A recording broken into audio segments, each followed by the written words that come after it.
अस्सलाम वालेकुम dear student, how are you.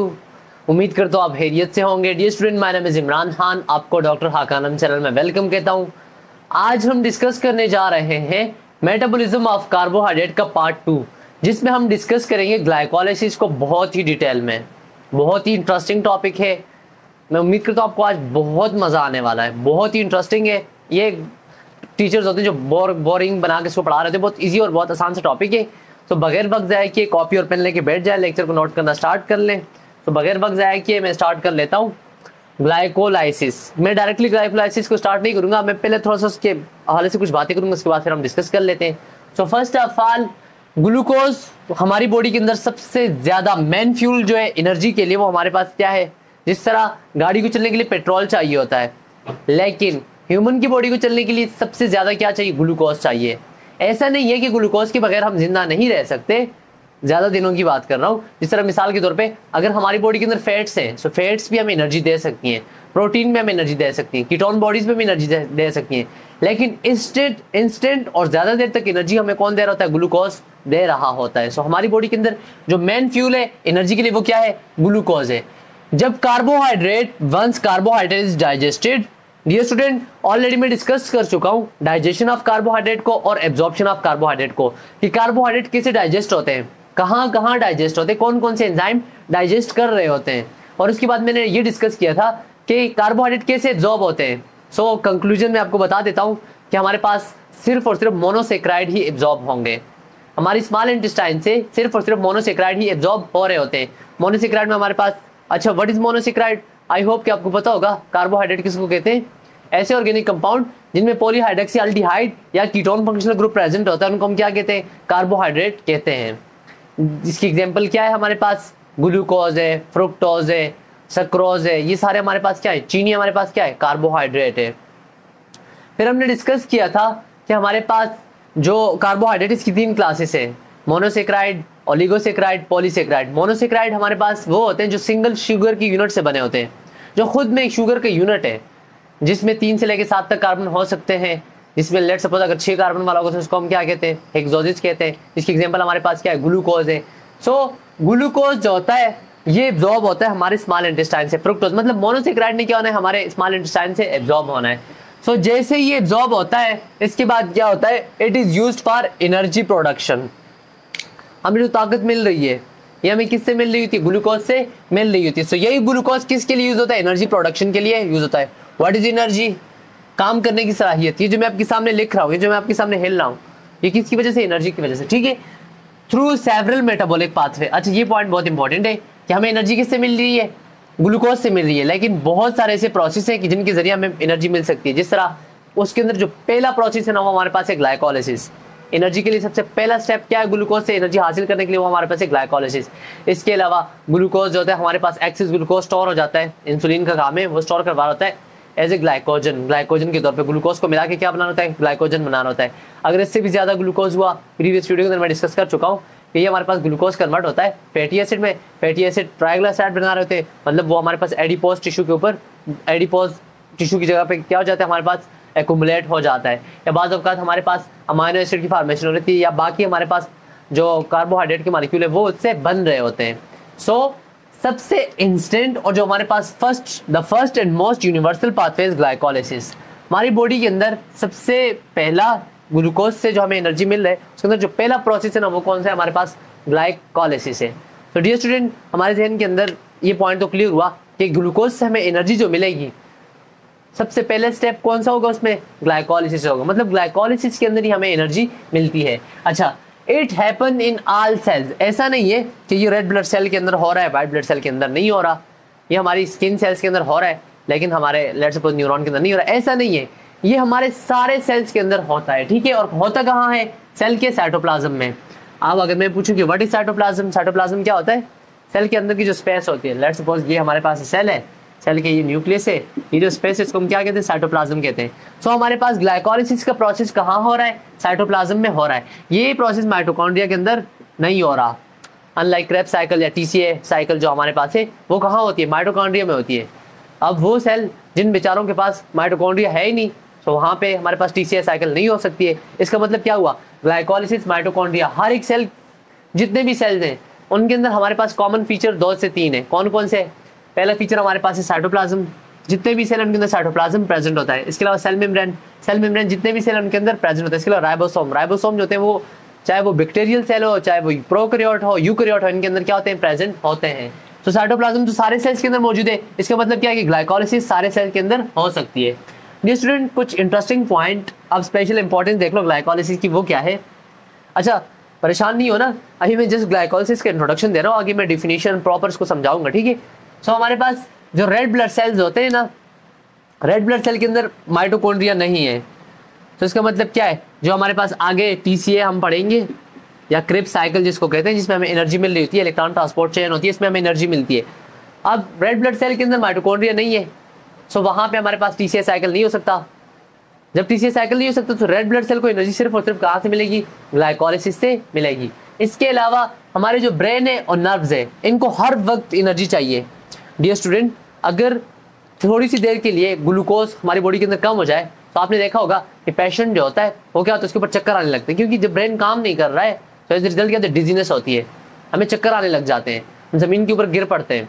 इसके अलावा अगर थोड़ी सी ज़्यादा देर के लिए ग्लूकोज हमारी ब्रेन को नहीं मिला तो एज रिजल्ट क्या हो जाता है? हम कोमा में चले जाते हैं, या ब्रेन का कोई ना कोई पार्ट जो होता है वो काम करना छोड़ देता है। तो इसका मतलब क्या है कि हमारे ब्रेन को और हमारी नर्व्स को, नर्व्स क्या होती है? अच्छा, ब्रेन क्या होता है? ये एक स्पेशलाइज ऑर्गन है जो पूरी की पूरी बॉडी को कंट्रोल कर रहा होता है। नर्व्स क्या है? जो मैसेज को लेके जा रही थी और ला रही थी ब्रेन से, ठीक है। सो इनको जो एनर्जी मिलती है किससे मिलती है? ग्लाइकोलाइसिस से मिलती है। सो आइए हम जानते हैं ग्लाइकोलाइसिस है क्या। मैं बार बार इसका जिक्र कर रहा हूँ। सो इसकी मीनिंग क्या है? सबसे पहले ग्लाइको कहते हैं शुगर को। वैसे ये ग्रीक वर्ड ग्लाइकिस से निकला हुआ है, जिसका मतलब होता है हमारे पास स्वीट, और शुगर हमारे पास क्या है? स्वीट इन नेचर है। सो इनडायरेक्टली इसका मीनिंग क्या हो गया? शुगर हो गया। लाइसिस का मतलब क्या है? ब्रेक डाउन और स्प्लिटिंग, कि जब हमारे पास शुगर टूटे, कहने का मतलब यहाँ पे है ग्लूकोज की स्प्लिटिंग। किसकी स्प्लिटिंग? ग्लूकोज की स्प्लिटिंग। तो इसकी डेफिनेशन क्या है? आइए चलते हैं इसकी डेफिनेशन पे। सो ग्लाइकोलाइसिस किसको कहते हैं? डियर स्टूडेंट, ग्लाइकोलाइसिस को डिफाइन करने से पहले मैं आपके सामने रिस्पायरेशन के हवाले से कुछ बता देता हूँ। What is respiration? वो प्रोसेस के जिसमें हमारे पास ब्रेकडाउन ऑफ ग्लूकोज से हमें एनर्जी मिलती है, उसको हम क्या कहते हैं? रिस्पायरेशन कहते हैं, या सेलुलर रिस्पायरेशन के सेल, वो प्रोसेस के जिसमें सेल क्या करता है? ग्लूकोज की ब्रेकडाउन से एनर्जी हासिल करता है, उस प्रोसेस को हम क्या कहते हैं? रिस्पायरेशन कहते हैं। और रिस्पायरेशन का जो फर्स्ट स्टेप है वो क्या है? ग्लाइकोलाइसिस है। सो ग्लाइकोलाइसिस क्या है हमारे पास? It is a step wise oxidation of glucose. देखो यहाँ पे कुछ पॉइंट है, इनको मैं नीचे समझाऊंगा, ठीक है। पहला क्या गया? ऑक्सीडेशन ऑफ ग्लूकोज, ठीक है। ये it is a step wise oxidation of glucose or glycogen, या ग्लूकोज या glycogen, to form pyruvate or lactate, कि जिससे क्या बनेगा? या पाइरुवेट बनेगा या क्या बनेगा? लेक्टेट। मतलब क्या है? कहानी कहां से स्टार्ट हो रही है? ग्लूकोज से। एंड किस पे हो रही है? या होगी पाइरुवेट पे और या किस पे? लेक्टेट पे, ठीक है। With production of energy in the form of ATP and NADH। Dear student, वो प्रोसेस के जिसमें ग्लूकोज की क्या होती है? Oxidation. What is oxidation? Oxidation कहते हैं रिमूवल ऑफ हाइड्रोजन को या इलेक्ट्रॉन को, रिमूवल ऑफ हाइड्रोजन को या इलेक्ट्रॉन को। जब हम किसी भी कंपाउंड से हाइड्रोजन को निकाल लेते हैं या इलेक्ट्रॉन को निकाल लेते हैं, इस प्रोसेस को हम क्या कहते हैं? ऑक्सीडेशन कहते हैं। सो जब ग्लूकोज की क्या होगी? ऑक्सीडेशन होगी। अच्छा, दूसरी बात यहाँ पे लिखी हुई है ग्लाइकोजन की। अब ग्लाइकोजन जो है ना, पहले ऐसा नहीं है कि डायरेक्ट इसकी ग्लाइकोलाइसिस होती है, ऐसा नहीं है। पहले ग्लाइकोजन कन्वर्ट होता है किसमें? ग्लूकोज में। पहले ग्लूकोज में कन्वर्ट होता है, फिर क्या होता है? ग्लाइकोलाइसिस का स्टेप होता है। सो ग्लूकोज की जब ऑक्सीडेशन होगी, जब ग्लूकोज से हाइड्रोजन या कोई इलेक्ट्रॉन निकलेंगे, एज ए रिजल्ट हमें क्या मिलेगी? एनर्जी मिलेगी। एज ए रिजल्ट हमें क्या मिलेगी? एनर्जी मिलेगी। ये मैं स्टेप बाय स्टेप आपको आगे रिएक्शन से समझाऊंगा कि कैसे हमें एनर्जी मिल रही होती है। फिलहाल आप अपने माइंड में रखें कि जब हमारे पास ग्लूकोज की क्या होती है? ऑक्सीडेशन होती है, तो हमें क्या मिलती है? एनर्जी मिलती है। और एंड प्रोडक्ट जो होगा इसका, जो हमारे पास ग्लाइकोलाइसिस है उसका जो एंड प्रोडक्ट है, अब एंड प्रोडक्ट दो किस्म के हो सकते हैं। अगर हमारे पास ऑक्सीजन प्रेजेंट हुआ, अगर हमारे पास O2 प्रेजेंट हुआ, तो हमारे पास एंड प्रोडक्ट क्या होगा? पाइरुवेट होगा। अभी आप सिर्फ नाम याद करो, मैं आगे समझाता हूँ क्या होते हैं। एंड प्रोडक्ट क्या होगा? पाइरुवेट होगा। लेकिन अगर ऑक्सीजन एब्सेंट हुआ तो तब हमारे पास इन प्रोडक्ट क्या होगा, लैक्टेट होगा।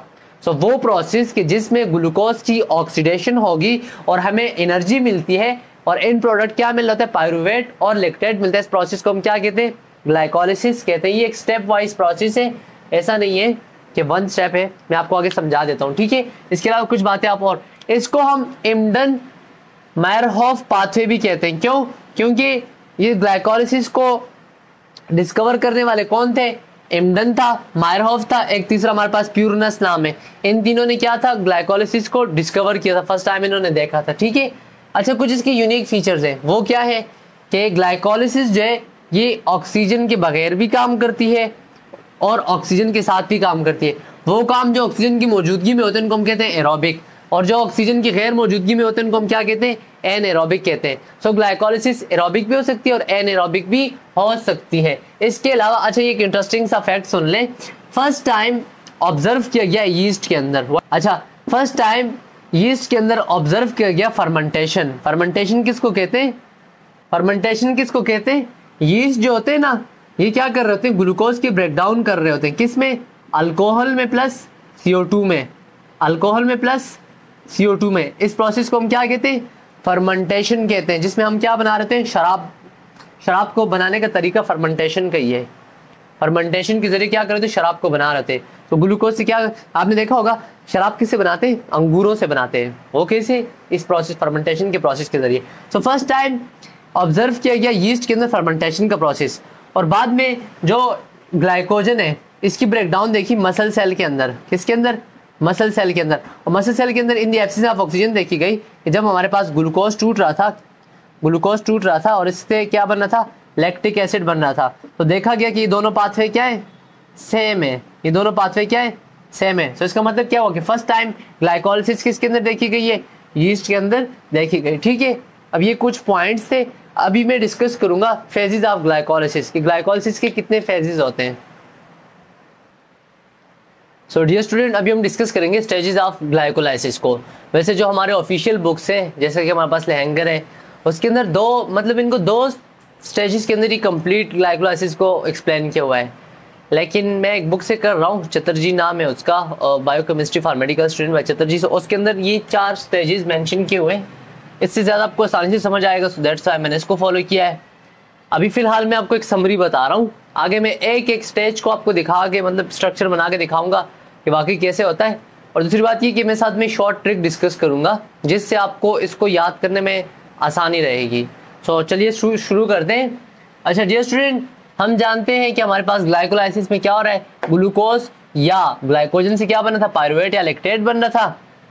कैसे बन रहा होता है, थ्रू सीरीज ऑफ स्टेप्स, मतलब बहुत सारे रिएक्शंस हो रहे होते हैं, उनके नतीजे में बनते हैं। ऐसा नहीं है कि बस डायरेक्टली बन जाए। इसके अंदर तकरीबन 10 एंजाइम यूज्ड होते हैं। इस एक ग्लाइकोलाइसिस के पूरे प्रोसेस को करने में 10 एंजाइम यूज होते हैं। जिस तरह अब इसकी 4 स्टेजेस हैं, मैं सिर्फ स्टेजेस के नाम बता देता हूँ, सिर्फ यहाँ पे ओवरव्यू दे रहा हूँ, साथ साथ में मैं अब इसके बाद मैं डिस्कस करूँगा वन बाय वन, एक एक स्टेप को बहुत डिटेल में। सो सबसे पहला स्टेज को हम कहते हैं प्रिपरेटरी स्टेज। पहले स्टेज को हम कहते हैं प्रिपरेटरी स्टेज या इन्वेस्टमेंट स्टेज। प्रिपरेटरी स्टेज का मतलब क्या है डियर स्टूडेंट, ब्रेक डाउन किसकी होनी है, ग्लूकोज की होनी है। सो ग्लूकोज जो होता है वो प्रिपेयर हो रहा होता है हमें एनर्जी देने के लिए। सो पहला स्टेज कौन सा है, प्रिपरेटरी स्टेज है। इसका पर्पस क्या है, prepare, G stand for glucose for splitting, कि ग्लूकोज क्या हो जाए, स्प्लिटिंग के लिए तैयार हो जाए। कैसे, सबसे पहले ग्लूकोज होता है, यहाँ पे हम इसको एनर्जी देते हैं, एक एनर्जी इसको हम देते हैं, मतलब एटीपी जब ब्रेक डाउन होती है तो एक फॉस्फेट आगे ग्लूकोज के साथ अटैच हो जाता है, जिससे बनता है ग्लूकोज 6 फॉस्फेट। 6 नंबर पोजीशन के ऊपर अटैच होता है, तो इसलिए ग्लूकोज से क्या बन गया, ग्लूकोज 6 फॉस्फेट बन गया, ठीक है। अब ग्लूकोज 6 फॉस्फेट जो है आइसोमरिज्म के जरिए ये ग्लूकोज 6 फॉस्फेट कन्वर्ट होता है फ्रुक्टोज 6 फॉस्फेट में। किसमें, फ्रुक्टोज 6 फॉस्फेट में। टेंशन नहीं लेनी, आगे मैं दिखाऊंगा, बाकायदा स्ट्रक्चर बना के दिखाऊंगा, आपको ये क्लियर हो जाएगा। फिलहाल आप सिर्फ नाम याद कर लो, आगे मैं समझाया तो सिर्फ नाम पढ़ लो अभी। सो ग्लूकोज था, ग्लूकोज से क्या बना, ग्लूकोज 6 फॉस्फेट बना, ग्लूकोज 6 फॉस्फेट से क्या बना, फ्रुक्टोज 6 फॉस्फेट बना। अच्छा, फ्रुक्टोज 6 फॉस्फेट के ऊपर एक दूसरा एटीपी का मॉलिक्यूल यूज करके एक फॉस्फेट दूसरा आगे लग जाता है। देखो एटीपी जब टूटता है, जब एक फॉस्फेट इससे हट गया, एडेनिसिन ट्राइफॉस्फेट था, अब एक फॉस्फेट हट गया तो क्या बच जाएगा, एडेनिसिन डाइफॉस्फेट प्लस फॉस्फेट, मतलब एक फॉस्फेट उससे जब निकल गया तो वो फॉस्फेट आगे इस फ्रुक्टोज की पोजीशन नंबर 1 के ऊपर लग गया। पहले तो 6 पोजीशन के ऊपर ऑलरेडी एक फॉस्फेट था, मैं आगे समझाता हूँ। बहरहाल फ्रुक्टोज 6 फॉस्फेट बन गया, फ्रुक्टोज 1,6 बिस फॉस्फेट, ठीक है। देखो एक एटीपी यहाँ पे यूज हुई है, एक एटीपी यहाँ पे यूज हुई है। सो इसका मतलब क्या है कि यहाँ पे हमने एटीपी को यूज किया है, इसलिए इसको हम क्या कहते हैं, हमारे पास कौन सा फेज है, इन्वेस्टमेंट फेज है। ये कुछ बातें आप अभी से याद कर लो, आगे मैं सिर्फ आपको रिएक्शन दिखा रहा हूँ और वो आपको अच्छे से समझ आएगा। स्टेज 2 हमारे पास है स्प्लिटिंग स्टेज। अब इसने क्या होना है, टूटना है। फ्रुक्टोज 1,6 बिस फॉस्फेट ने क्या करना है, टूटना है। जब ये फ्रुक्टोज, अच्छा ये यहाँ से नीचे स्टेज 2 स्टार्ट हो रहा है, ठीक है। जब ये फ्रुक्टोज 1,6 बिस फॉस्फेट टूट जाता है, सो इससे हमारे पास देखो ग्लूकोज के अंदर कितने कार्बन है, 6 कार्बन है। फ्रुक्टोज के अंदर भी कितने कार्बन होंगे, 6 कार्बन होंगे। सो ये 6 कार्बन टूट जाते हैं बीच से, 3 के अलग अलग हो जाते हैं। सो एक हमारे पास बन जाता है ग्लाइसरल्डिहाइड 3 फॉस्फेट, एक हमारे पास बन जाता है डाई हाइड्रोक्सी एसीटोन फॉस्फेट। ये तीनों की तीनों ट्रायोजेज है, इसके अंदर भी 3 कार्बन, इसके अंदर भी कितने, 3 कार्बन है, ठीक है। जब हमारे पास ये बन गया, अब ये वाला जो होता है ना, ये डायरेक्ट जो होता है हमारे पास ग्लाइकोलिसिस के अंदर काम नहीं कर रहा होता। जब ये डायरेक्ट ग्लाइकोलिसिस के अंदर काम नहीं कर रहा है तो इसने कन्वर्ट होना है इसके अंदर, इसको हम बोलते हैं G3P, ग्लाइसरल्डिहाइड 3 फॉस्फेट। सो इसको हम क्या कहते हैं, G3P कहते हैं। पहले हमारे पास देखो ये टूटा, एक G3P बना, एक DHAP बना। ये DHAP हमारे लिए कारामद नहीं है, सो ये भी किस में कन्वर्ट होगा, इसमें कन्वर्ट होगा। सो हमारे पास एक ये था और एक ये भी कन्वर्ट हो गया, कितने हो गए, 2 G3P बन गए, 2 ग्लिसरल्डिहाइड 3 फॉस्फेट बन गए। सो हमारे पास स्टेज 2 के अंदर क्या बने, हमारे पास 2 मॉलिक्यूल ऑफ G3P बने। स्टेज 1 के अंदर ग्लूकोज से क्या बना था, ग्लूकोज 6 फॉस्फेट बना था। ग्लूकोज 6 फॉस्फेट से क्या बना था, फ्रुक्टोज 6 फॉस्फेट बना था। फ्रुक्टोज 6 फॉस्फेट के साथ क्या हुआ था, फ्रुक्टोज 1,6 बिस फॉस्फेट बना था। अब फिर उसकी जब ब्रेकडाउन हुई तो 2 चीजें बनी, ग्लाइसरल्डिहाइड 3 फॉस्फेट, इसके अलावा डाई हाइड्रोक्सी एसीटोन फॉस्फेट बना, ठीक है डियर स्टूडेंट, यहाँ तक समझ में आई। अब स्टेज 3 जो है ना, स्टेज 3 है ऑक्सीडेशन स्टेज, और इसके अंदर एटीपी बन रही थी। कैसे, अब हमारे पास क्या बन गया है, G3P बन गया ना। अब ये ग्लाइसरल्डिहाइड 3 फॉस्फेट जो होता है ये टूट रहा होता है, इससे एक फॉस्फेट रिलीज होता है, एडीपी के साथ मिलके वो एटीपी बना रहा होता है। जब इससे एक फॉस्फेट हट जाता है तो ये हमारे पास बाकी रह जाता है 1,3 बिस फॉस्फोग्लाइसरेट। तो जब हमारे पास ये G3P टूटता है, ये आगे आपको मैं रिएक्शन से दिखाऊंगा, तो इससे हमारे पास बन होता है 1,3 बिस फॉस्फोग्लाइसरेट बनना होता है, ठीक है। अब देखो हमारे पास 2 थे, G3P कितने थे, 2 थे। जब ये टूट रहे तो हमारे पास 2 एटीपी बन रही, सो 2 एटीपी यहाँ बन जाती है। इसके अलावा स्टेज 4 हमारे पास है recovery and pyruvate formation. At the end क्या बनना है, हमारे पास पायरुवेट या लेक्टेट बनना है ना। तो इसके अंदर क्या होता है, हमारे पास ये जो 3 फॉस्फोग्लाइसरेट है ये 2 फॉस्फोग्लाइसरेट बन जाता है। फिर 2 फॉस्फोग्लाइसरेट जो होता है ना, ये फॉस्फो इनाइल पायरुवेट बन जाता है। रेड तरह हमारे पास पायरुवेट बन जाता है। डियर स्टूडेंट, ये तो मैंने आपके सामने खुलासा बयान किया। अभी मैं आपको 1 बाय 1 स्टेप बाय स्टेप सिखाता हूँ कि कैसे ग्लूकोज से पायरुवेट बनता है। स्टेप बाय स्टेप जब आप इसको देखेंगे आपको मजीद क्लियर समझ, और आपके साथ में शॉर्ट ट्रिक भी मुझे डिस्कस करनी है। डियर स्टूडेंट, इसके कंप्लीट रिएक्शन को समझने से पहले मैं चाहता हूं कि आप इनके नाम को विद शॉर्ट ट्रिक याद कर लें। इस तरह मिसाल के तौर पे अभी मैंने आपसे डिस्कस किया, उसकी समरी कुछ यूं है कि ग्लूकोज से क्या बनना था, पायरुवेट बनना था। कैसे बनता है, पहले ग्लूकोज होता है, ग्लूकोज से बनता है glucose 6 phosphate with the help of enzyme. Enzyme क्या होते हैं, ऑर्गेनिक कैटलिस्ट है जो कि किसी भी स्पीड की रिएक्शन की स्पीड को क्या कर रहे होते हैं, तेज कर रहे होते हैं, ठीक है। सो सबसे पहले ग्लूकोज कन्वर्ट होता है ग्लूकोज 6 फॉस्फेट में with the help of hexokinase. फिर ग्लूकोज 6 फॉस्फेट जो होता है ना, फ्रुक्टोज 6 फॉस्फेट में कन्वर्ट होता है with the help of phosphoglucose isomerase, ठीक है। इस एंजाइम के जरिए ग्लूकोज 6 फॉस्फेट कन्वर्ट होता है फ्रुक्टोज 6 फॉस्फेट में। इसके बाद हमारे पास फ्रुक्टोज 6 फॉस्फेट कन्वर्ट होता है फ्रुक्टोज 1,6 बिस फॉस्फेट में, ठीक है। फिर ये टूट जाता है और इससे हमारे पास 2 बनते हैं, एक बनता है ग्लाइसरल्डिहाइड 3 फॉस्फेट, एक हमारे पास बनता है डाईहाइड्रोक्सी एसीटोन फॉस्फेट। ये 2 बन गए। अब इनके अंदर ये वाला फंक्शनल है, मतलब आगे साइकिल के अंदर चलने वाला ये है, तो ये भी क्या हो जाता है, इसके अंदर कन्वर्ट हो जाता है। So dihydroxy acetone phosphate with the help of एक एंजाइम जिसका नाम है ट्रायोज फॉस्फेट आइसोमेरेज, इस एंजाइम के जरिए ये कन्वर्ट हो जाता है ग्लाइसरल्डिहाइड 3 फॉस्फेट के अंदर। अब ये ग्लाइसरल्डिहाइड 3 फॉस्फेट जो है ये एक एंजाइम की हेल्प जिसका नाम है हमारे पास ग्लेब हाइड्रोजिनेज, इस एंजाइम की हेल्प से ये कन्वर्ट होता है 1,3 बिस फास्फोग्लाइसरेट के अंदर। ये हमारे पास किस में कन्वर्ट हो गया? 1,3 बिस फास्फोग्लाइसरेट के अंदर। फिर 1,3 बिस फास्फोग्लाइसरेट जो होता है ये एक एंजाइम जिसका नाम है फास्फोग्लाइसरेट काइनेज, इसकी हेल्प से ये कन्वर्ट हो रहा होता है 3 फॉस्फोग्लाइसरेट के अंदर। देखें इस 1,3 बिस फास्फोग्लाइसरेट जो है ये एक एंजाइम जिसका नाम है फास्फोग्लाइसराइड काइनेज के जरिए किस में कन्वर्ट हुआ? 3 फॉस्फोग्लाइसरेट के अंदर कन्वर्ट हो गया। फिर 3 फॉस्फोग्लाइसरेट 2 फॉस्फोग्लाइसरेट के अंदर कन्वर्ट होता है with the help of phosphoglycerate म्यूटेज enzyme के जरिए। इसके अलावा अब ये 2PG जो है ये कन्वर्ट हो रहा होता है फॉस्फोइनाइल पायरुवेट के अंदर with the help of enolase, एक एंजाइम है जिसका नाम इनोलेज है, उसकी हेल्प से ये कन्वर्ट हो रहा होता है फॉस्फोइनाइल पायरुवेट के अंदर। फिर phosphoenol pyruvate with the help of pyruvate kinase, इस एंजाइम की हेल्प से कन्वर्ट हो रहा है पायरुवेट में। बहुत खूबसूरत सा फलसफा था, लेकिन ये है कि अगर आप इसको 3 से 4 दिनों तक बार बार रिवाइज करेंगे अब मैं आपको ये शॉर्ट ट्रिक के जरिए करवा रहा हूँ तो याद हो जाएगा। जिस तरह मिसाल के तौर पे ये एक शॉर्ट ट्रिक है, good girl friend fill glass daily by 3PG and 2PG and play ping pong. Short trick को एक बार मेरे साथ रिवाइज करें, ये सोशल मीडिया पे बहुत फेमस है ऑलरेडी, आई होप कि आपने देखी भी होगी। ये good girl friend fill glass daily by 3PG 2PG and play ping pong. अब अगर इसमें देखा जाए इसका हर एक जो पहला अल्फाबेट है इससे हमारे पास जिस नाम आ रहा है, जिस तरह जी से ग्लूकोज, जी से ग्लूकोज 6 फॉस्फेट।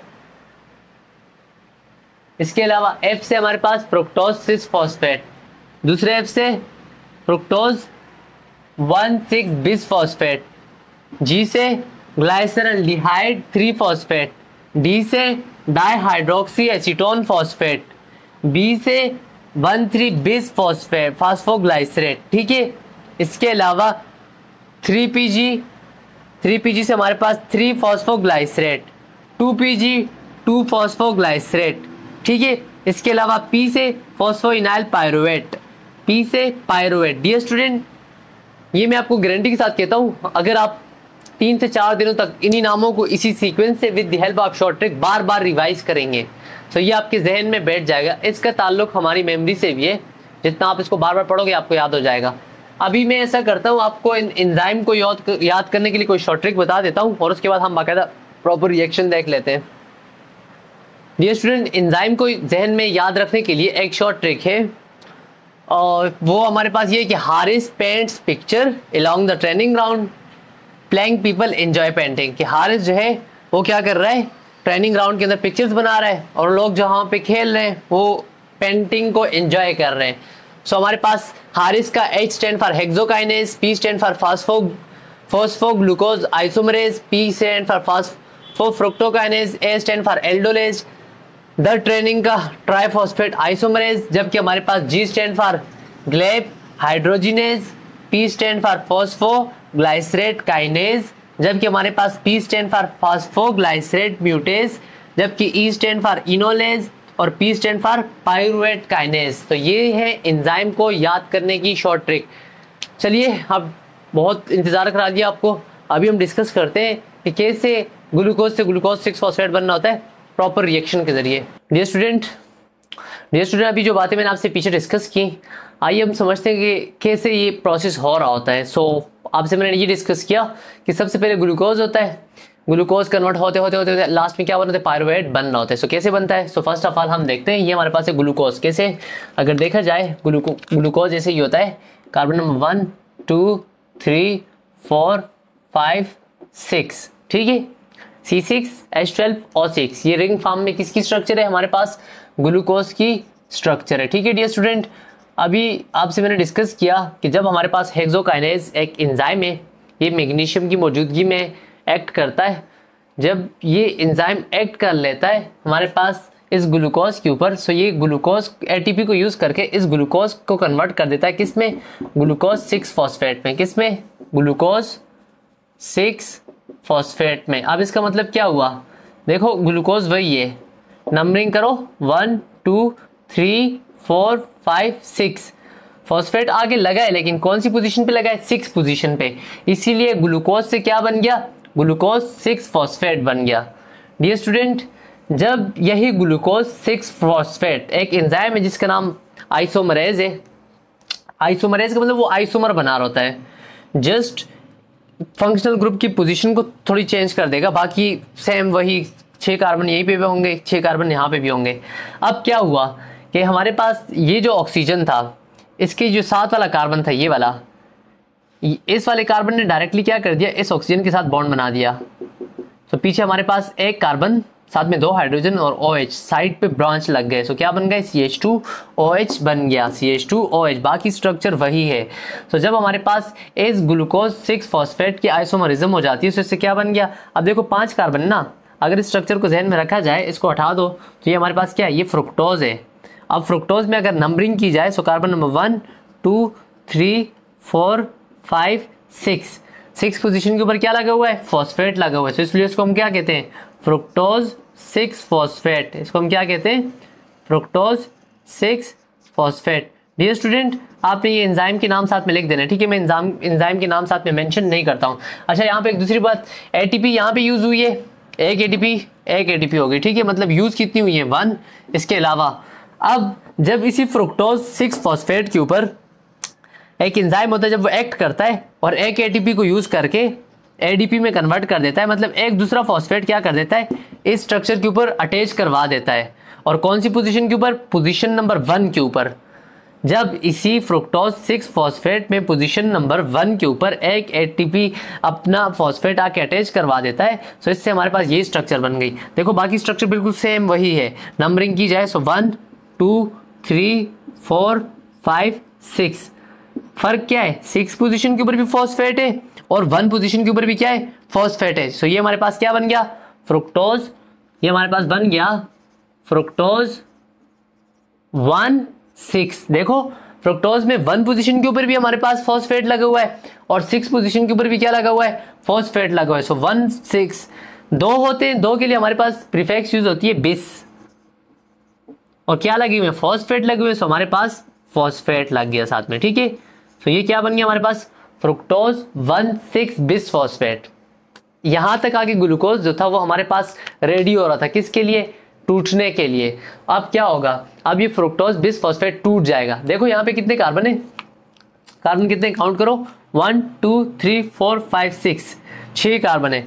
अगर इनको दरम्यान से हाफ किया जाए तो कितने बन जाएंगे, 3 बन जाएंगे। अब ये हाफ कैसे होते हैं पता है, ये कार्बन नंबर 1 2 3 ये हो गए एक साइड पे, इसको मैं बाकायदा लिख देता हूँ।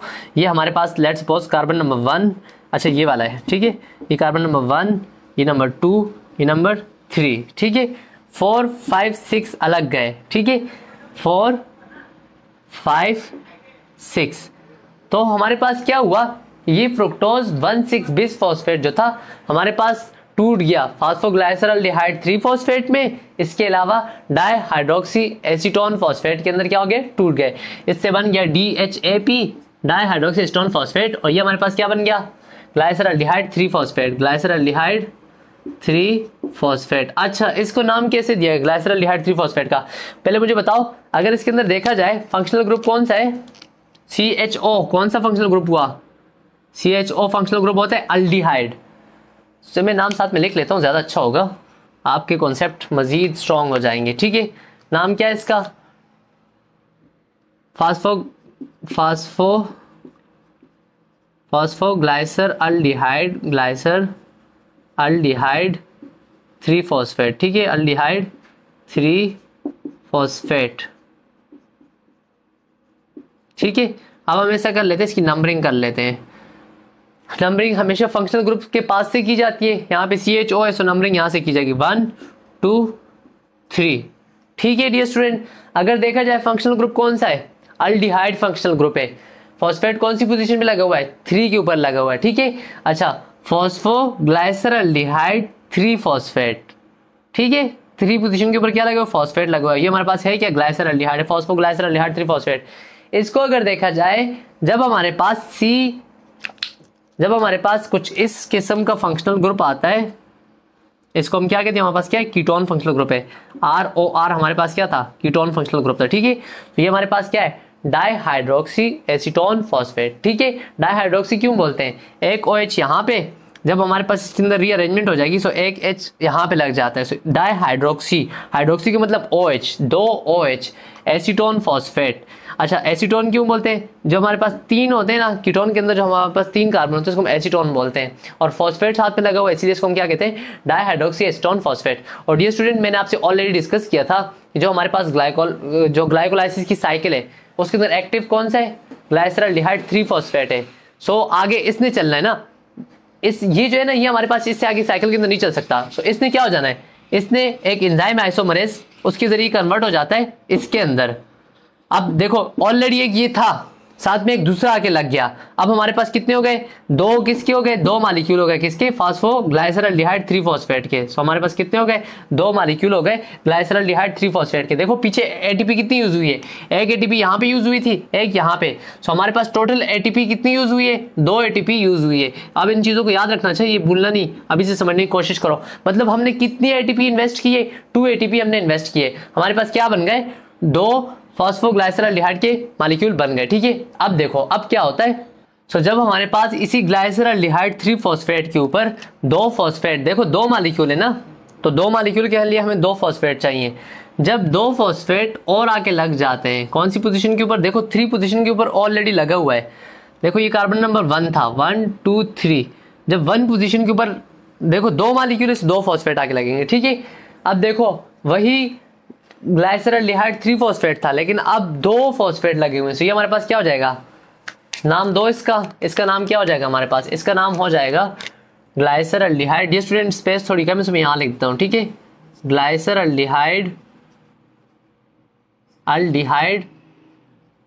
1 पोजीशन के ऊपर भी लगा हुआ है, 3 पोजीशन के ऊपर, जब दो हैं तो उसके लिए हम क्या यूज करते हैं, बिस यूज करते हैं, और क्या लगे हुए हैं, फॉस्फेट लगे हुए हैं, ठीक है। सो इससे क्या बन गया, glyceraldehyde 1,3 bis phosphate, glyceraldehyde 1,3 bis phosphate, ठीक है। अब क्या होगा कि जब हमारे पास एक दो एडीपी आ जाते हैं, देखो ये यहाँ से आगे जितने मॉलिक्यूल दो हैं, ठीक है। ये भी हमारे पास कितने हैं, दो हैं, ये भी हमारे पास कितने हैं, दो मॉलिक्यूल हैं, ये भी कितने हैं, दो हैं, ये भी कितने हैं, दो हैं, ठीक है। अब क्या होता है, हमारे पास एडीपी आ जाता है, इससे फॉस्फेट यहाँ से क्या हो गया, हट गया, यहाँ से फॉस्फेट क्या हो गया, हट गया। जब यहाँ से हमारे पास फॉस्फेट हट जाता है तो दो एटीपी के मॉलिक्यूल बन जाते हैं। अब देखो एटीपी कितने यूज हुए थे, दो यूज हुए थे, अब हमारे पास बन कितने गए, दो बन गए, ठीक है। आगे देखते जाएं। अच्छा, अब अगर इसी स्ट्रक्चर के अंदर देखा जाए, हमारे पास यहाँ से एक फॉस्फेट जो था वो क्या हो गया, हट गया। जब दो मॉलिक्यूल से दो फॉस्फेट हमारे पास क्या हो गए, हट गए।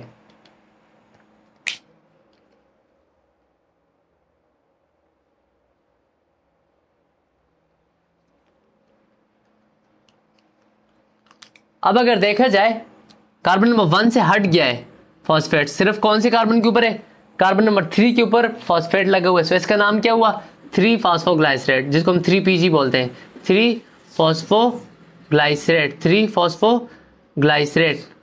अब इस 3 फॉस्फोग्लाइसरेट को अगर देखा जाए, इसके अंदर क्या होता है, आइसोमरिज्म होती है। ये जो फॉस्फेट कार्बन नंबर 3 के ऊपर था, ये यहाँ से अपनी पोजीशन चेंज करके कार्बन नंबर 2 के ऊपर आ जाता है, 1 2 3। देखो कार्बन नंबर 3 के ऊपर था, तो इसलिए इसको हमने क्या नाम दिया हुआ था, 3 फॉस्फोग्लाइसरेट। अब जब ये कार्बन नंबर 3 से शिफ्ट होकर कार्बन नंबर 2 पे आ जाता है, तो इसको हम कहते हैं 2 फॉस्फोग्लाइसरेट। मैं डायरेक्टली लिख लेता हूँ 2PG। क्या बन गया हमारे पास, 2PG बन गया। अब जब हमारे पास यही 2PG जो है, इसमें थोड़ी सी और चेंजिंग होती है, और वो चेंजिंग हमारे पास क्या है कि जब हमारे पास इस पोजीशन से OH फंक्शनल ग्रुप क्या हो जाता है, हट जाता है, फिर हमारे पास बन जाते हैं फॉस्फोइनाइल पायरुवेट बन जाते हैं। क्या बन गया, फॉस्फोइनाइल पायरुवेट, फॉस्फोइनाइल पायरुवेट बन गया, ठीक है।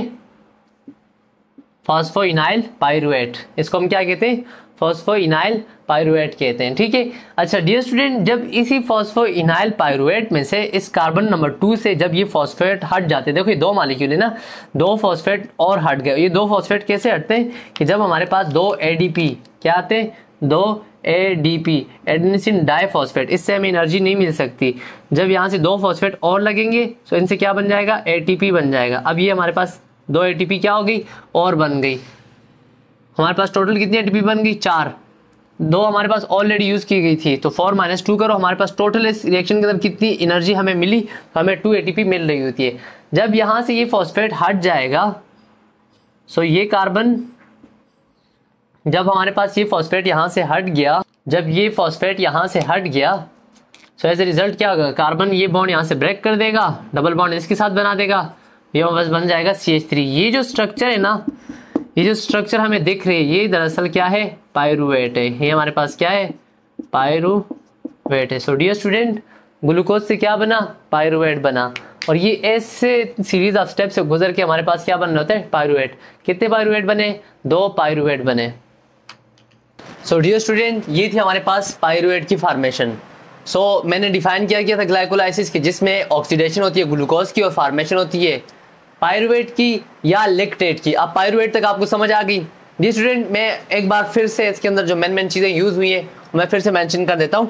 एक एटीपी यहाँ पे यूज़ हुई, एक एटीपी यहाँ पे यूज़ हुई। कितनी एटीपी यूज़ हुई, 2 एटीपी हमारे पास यूज़ हुई, ठीक है। इसके अलावा 2 एटीपी हमारे पास यूज़ हुई हैं, बनी कितनी एटीपी है यहाँ पे हमारे पास। अच्छा, एक चीज़ मैं दूसरी आपसे डिस्कस करना भूल गया हूँ, वो था NADH का बनना, ठीक है। ये हमारे पास कुछ मॉलिक्यूल होते हैं जो कि इस रिएक्शन के अंदर कोई इतनी हेल्प नहीं कर रहे थे, लेकिन आगे हमारे पास Krebs cycle electron transport chain के अंदर इनसे हमें एनर्जी मिल रही होती है। तो हमारे पास 2NAD प्लस निकोटीन डाइअमाइन का कुछ नाम होता है, ये आपको मैं समझाऊंगा इंशाल्लाह। तो इससे हमारे पास क्या बन रहे थे, 2NADH बन रहे थे, ये आपने साथ में याद रखना है। तो हमारे पास आउटकम क्या हुआ, कहने का मतलब क्या है कि हमें जो ये ग्लाइकोलाइसिस था, इसके साइकिल के अंदर क्या क्या मिल रहा होता है, 2 NADH मिल रहे हैं। देखो 2 ATP यहाँ पे बने और 2 ATP यहाँ पे बने। टोटल ATP कितने बने, 4 बने। हमने यूज कितने किए थे, 2 यूज किए थे। सो 4 - 2 करो, ओवरऑल हमारे पास ATP कितने रह जाएंगे, 2 ATP रह जाएंगे। और साथ में हमारे पास और क्या बने हैं, 2 NADH बने हैं। सो डियर स्टूडेंट, यहाँ तक क्लियर हुआ आपको। अब मैं एक लास्ट स्टेप डिस्कस कर लेता हूँ। अब बन गया हमारे पास पायरुवेट।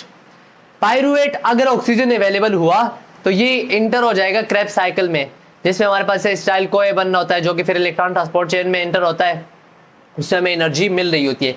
लेकिन अगर हमारे पास ऑक्सीजन अवेलेबल ना हुआ, अगर हमारे पास ऑक्सीजन अवेलेबल ना हुआ तो फिर क्या होता है, यही पायरुवेट जो है, अगर ऑक्सीजन अवेलेबल हुआ फिर तो ये हमारे पास क्रेब्स साइकिल के अंदर इंटर हो जाएगा, इससे हमें एनर्जी मिलेगी, जिसको हम क्या कहते हैं, एरोबिक रिस्पायरेशन कहते हैं। लेकिन अगर यहाँ से आगे ऑक्सीजन अवेलेबल ना हुआ तो ऐसा होता है कि हमारे पास ये जो हमारे पास 2 NADH के मॉलिक्यूल बने थे, ये 2 NADH के मॉलिक्यूल क्या कर रहे होते हैं, दोबारा से इसी पायरुवेट के ऊपर एक्ट करके अपने हाइड्रोजन को लॉस कर लेते हैं। पीछे हमारे पास क्या रह जाता है, 2 NAD प्लस रह जाता है। मतलब इन्होंने क्या किया, अपने दोनों के दोनों हाइड्रोजन किसको दिए, इस पायरुवेट को दिए। अब 2 पायरुवेट के मॉलिक्यूल थे, मैं नीचे इसकी स्ट्रक्चर ड्रॉ कर लेता हूँ। C double bond with O, C double bond with O minus, और इस तरफ हमारे पास क्या है, CH3। ये वही पायरुवेट है ना।